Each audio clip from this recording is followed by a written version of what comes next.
Languages play a crucial role in the daily lives of people. Globally, there are more than 7,000 known living languages, and researchers note that about a third of them emanate from indigenous cultures in Africa. Nigeria is diverse linguistically with hundreds of indigenous languages spoken nationwide, and experts believe that communicating in indigenous languages has a way of promoting inclusion, equity, and mutual understanding. This naturally begs the question, to what extent have indigenous languages been used to foster peace, reconciliation, and development in Nigeria? This will be our focus today on the program, and on this note, I welcome you to 30 Minutes on NTA News 24. I am Mitaire Ikpen.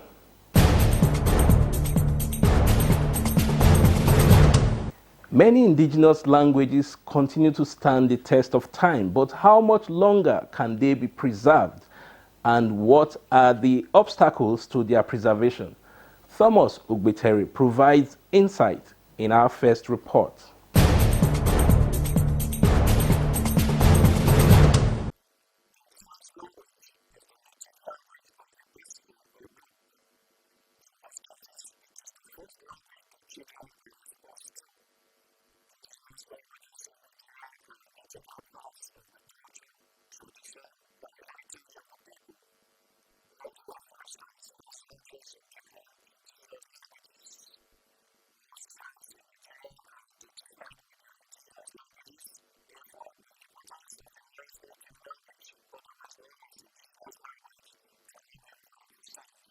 What differ mostly between a human being and maybe the animal species, is ability to speak, ability to communicate in a clear language, in words, between or among themselves.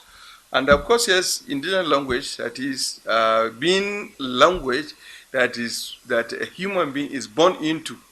It is through understanding of that language you begin to know the names of the environment around you. The role of indigenous language is enormous because with the human evolutions, you must know what I'm saying and understand true communications. It's the first aspect of communications that you get. This is one of the roles. And coming together to discuss a common that affects the family and the progress and the well-being, it is through that language that you communicate. If a king of a town or a village need to give informations, because within that domain, the region where they occupy, it is the language they speak that transform information's disseminations. Indigenously speaking, you are talking about a language that is peculiar to a particular group of people. Like in Nigeria, of course, you have the Hausa language, Yoruba language, Igbo language, and Efik, and the rest of them. So it's like the mother tongue, mother tongue kind of, that is the language of their immediate environment.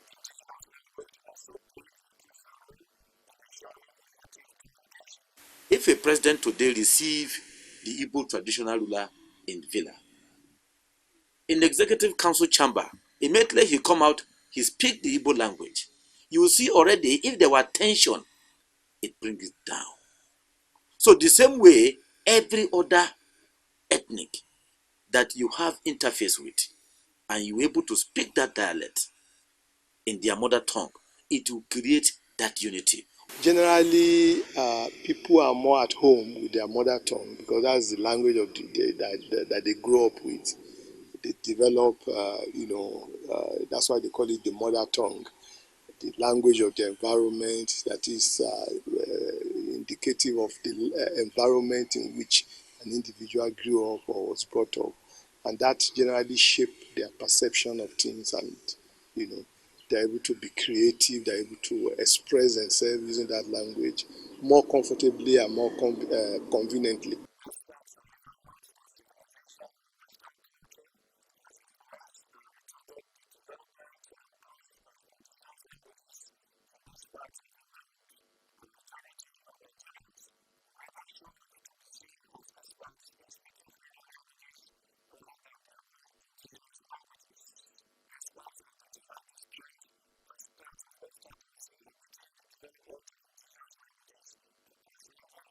So as the children grow, they go to school, they come back, they only speak English, and the mother speak English, and of course the danger about it's not just losing the language. For those of us in culture, the danger is you are losing values, you are losing norms, you are losing because they are key, they are vehicles for cultural orientations. We inherited English as a colonial art, okay, and that to some extent has robbed us our authenticity.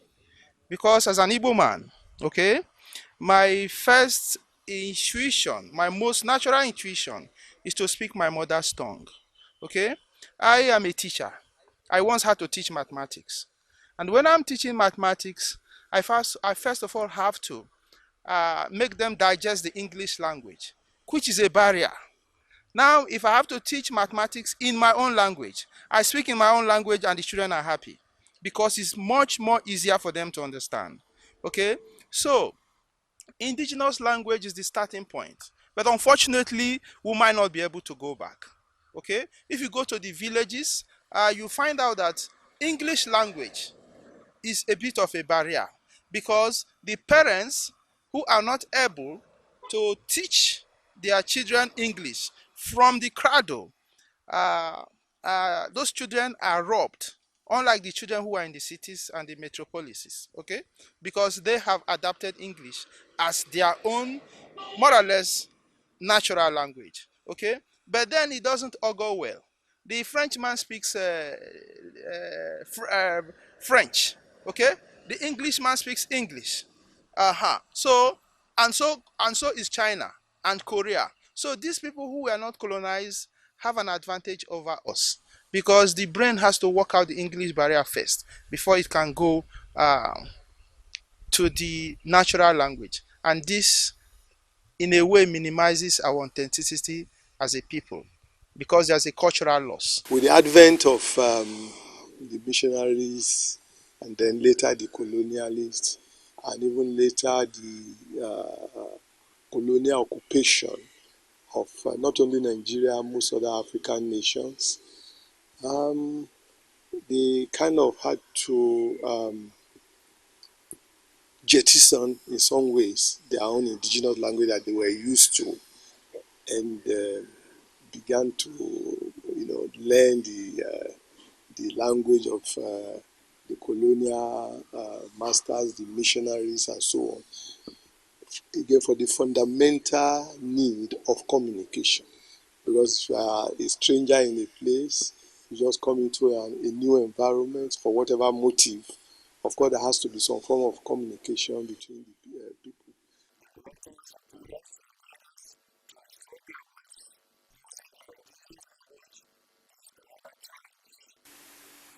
I'm from Kogi Central. I'm not Central. My wife is from the North.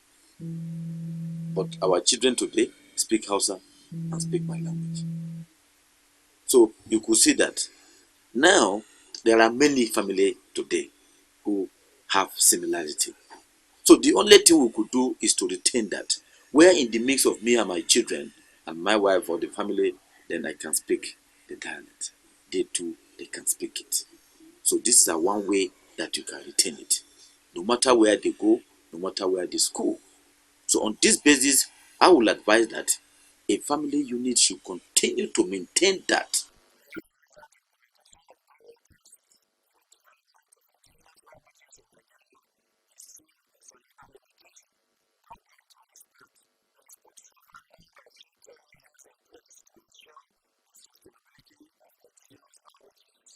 Teachers are being trained in this direction.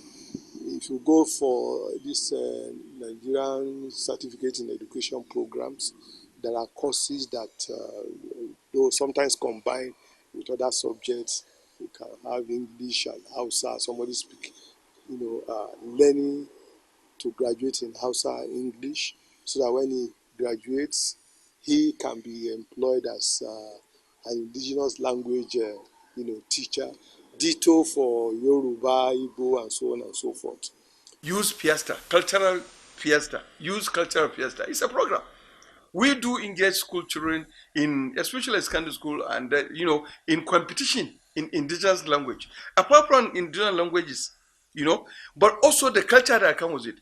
uh, food, cuisines culture, dressing culture, quiz, you know what I'm saying, and hairdo and all that. These are cultural resources that come with indigenous languages. So we teach them because some of them, if you allow them, they have even forgotten about them because they don't even know them. But if we now do that, people tend now to get aware.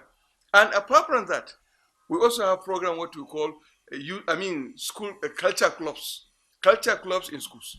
We have established over 100, I think close to 1,000 now. Last year we went so many locations all over the country to establish the culture clubs. The essence of the culture club is for students to learn the nitty-gritty of their culture.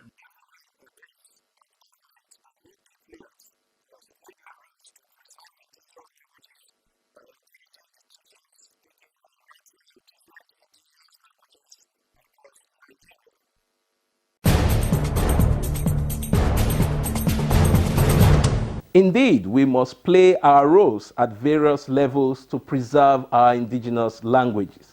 Many thanks, Thomas Mitaire, for that educative package. Experts are now connecting the dots between language, peace, security, and socio-economic development. Is there a nexus? You may want to ask. Let's find out in this next report by Olusheye Adeagbo. Scholars have explained language as the mode of communication of a people, which constitutes a major part of their culture. It serves as a form of identity for the speakers. Scholars also see language as a determinant of the feeling of inclusion and exclusion of a group of people, uniting an in-group over an out-group, thereby leading to association or dissociation. The moment people know the import and begin to advocate for this mother tongue, they will now, their awareness will be there, and they will have respect for other people's culture. And another thing is that the tangible and intangible part of the culture will not be preserved, because you preserve culture better in your own indigenous language. Like this insecurity that we have, and if a child knows his or her mother tongue very well, you will be able to understand whatever another person is saying and know that danger is coming. But because everybody is now speak English from the beginning, they don't know any other language. So when those other people are saying any other language, they just ignore because they don't even understand what they are saying. In ensuring security across borders of countries around the globe, language plays a crucial role as a means through which thoughts and ideas are communicated. In security circles, language is regarded as a barrier breaker to penetrate civil populations and get their cooperation in security operations. This shows that language has a role in all-round development of society. In the Nigerian Army, personnel are officially encouraged to learn foreign languages such as French, Arabic, Spanish, Portuguese, and Swahili, to mention a few. The French language, for instance, is an assessed subject in some career courses and examinations for military personnel. Director General Nigerian Army Resource Center, Major General Galba Wahab, tells me that the introduction of language policy in military operations is a worldwide practice that encourages officers and men to be multilingual. We had a lecture by a professor from University of Ibadan, language and national security, and he put it clearly. One of the things is, apart from trust, the ability for you to mingle and get involved in the local issue without being part of it. And we're missing that. If you believe a particular language is going into extinct, but when people want to commit a crime, they hardly speak in a language that everybody will understand. So they go back to those languages. It might not be fluent, but they speak in those languages. So if you want to solve those criminal activities or security challenges, you must understand the language they are speaking. Now that Nigeria is experiencing internal security challenges in parts of the country, from Boko Haram insurgency to armed banditry terrorizing the entire landscape, including kidnapping for ransom, the military is accelerating efforts towards attaining language proficiency for officers and men in the three major Nigerian languages, Yoruba, Igbo, and Hausa. To achieve the set objectives, the Nigerian Army Resource Center is tasked with realizing the Nigerian Army language policy.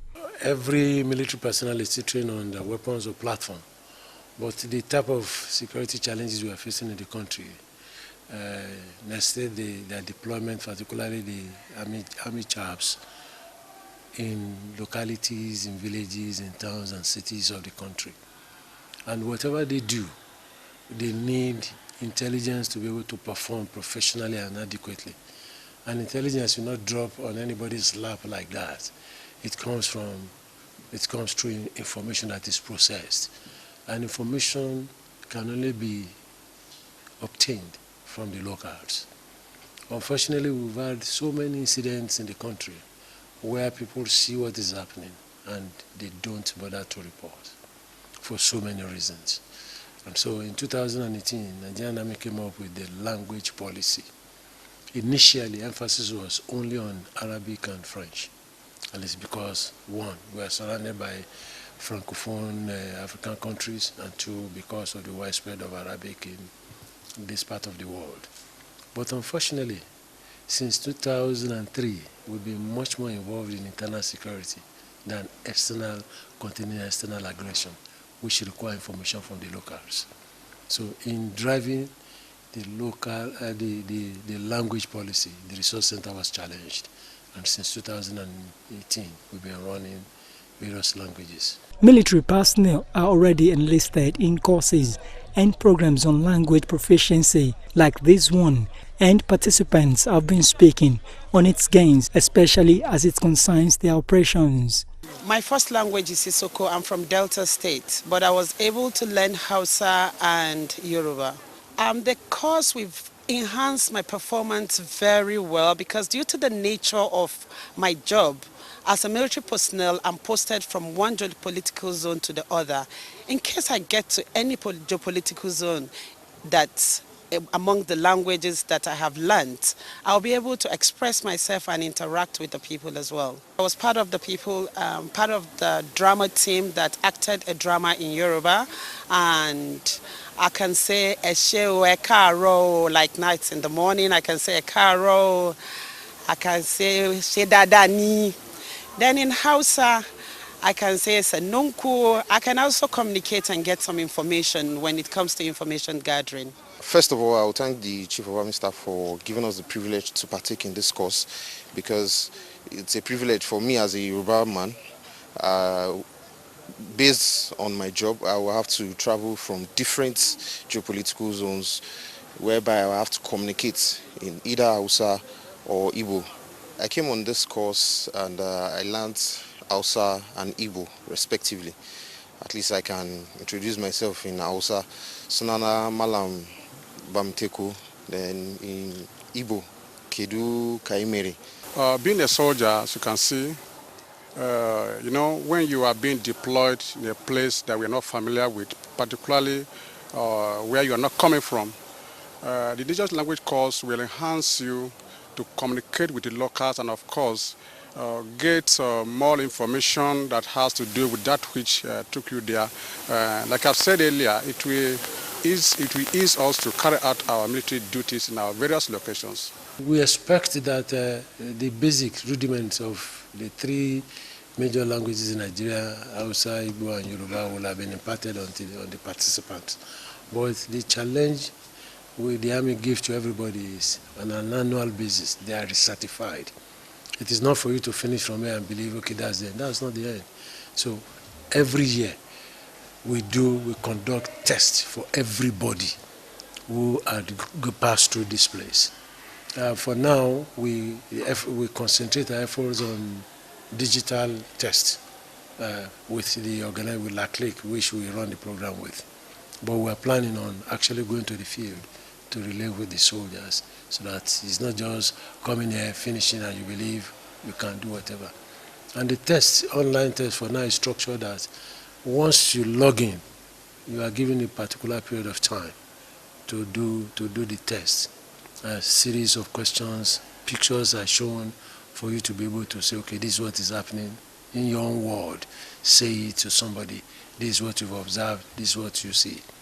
We are doing that, but we believe we still need to go the next step of going out. So what we expect from them is their own consciousness and discipline to take it further and encourage and develop further than what we've been able to give to them. And that's why we recertify them.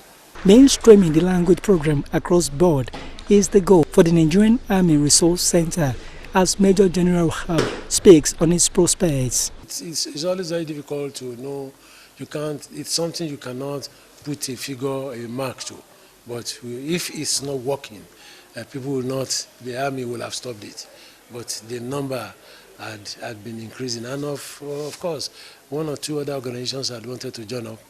And some members of the Board of Trustees of the Center wants to bring in some civilians to join up. And we believe it will even enhance more trust, more competence. So that's to show that, yes, we are doing well. While language is dynamic, it should not constitute the barrier it poses at the moment to the security of the local community. Understanding indigenous languages can facilitate greater cooperation between the military, border security agencies, and communities hosting military operations.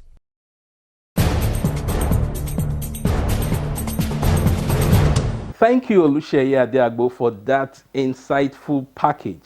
Mainstreaming proficiency in indigenous languages in our nation's security architecture and operations is a welcome development, and everyone looks forward to reaping the fruits in no distant time.